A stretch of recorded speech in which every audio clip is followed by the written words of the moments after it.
আমি এনসিপি থেকে জোটের মনোনীত প্রার্থী।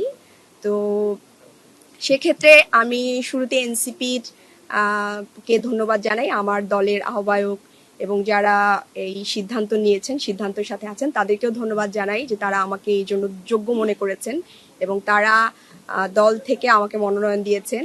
পাশাপাশি আমি জামাত ইসলামকে ধন্যবাদ জানাই যে এই যে পলিটিক্যাল কমিটমেন্টের জায়গাটা, এটা তারা ঠিক রেখেছেন।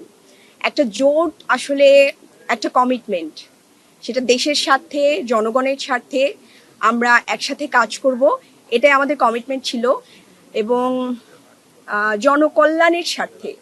তো সেইখান থেকে দেখেন অনেক বড় বড় পার্টি আছে, তারাও জোট করেছেন, কিন্তু তারা কিন্তু তাদের পলিটিক্যাল কমিটমেন্ট বা জোটের প্রার্থীদেরকে, অনেক বেশি সিট থাকার পরেও তারা কিন্তু জোটের প্রার্থীদেরকে ওইভাবে সম্মান করেননি। তো এই জায়গা থেকে আমি বাংলাদেশ জামায়াত ইসলামকে ধন্যবাদ জানাই যে তারা তাদের পলিটিক্যাল কমিটমেন্টের জায়গা ঠিক রেখেছেন।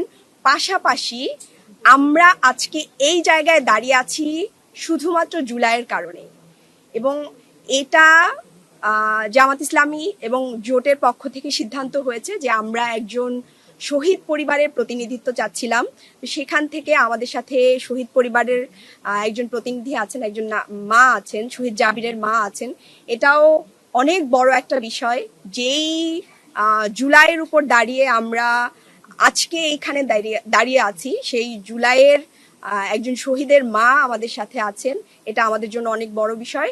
তো এই জায়গা থেকে আমরা আশা করি, এবং আমাদের সাথে যেসব আপারা আছেন ওনারা খুবই কোয়ালিটি সম্পন্ন, ওনারা অনেক অভিজ্ঞ এবং রাজনৈতিকভাবে এনারা আমাদের থেকে অনেক বেশি অভিজ্ঞ।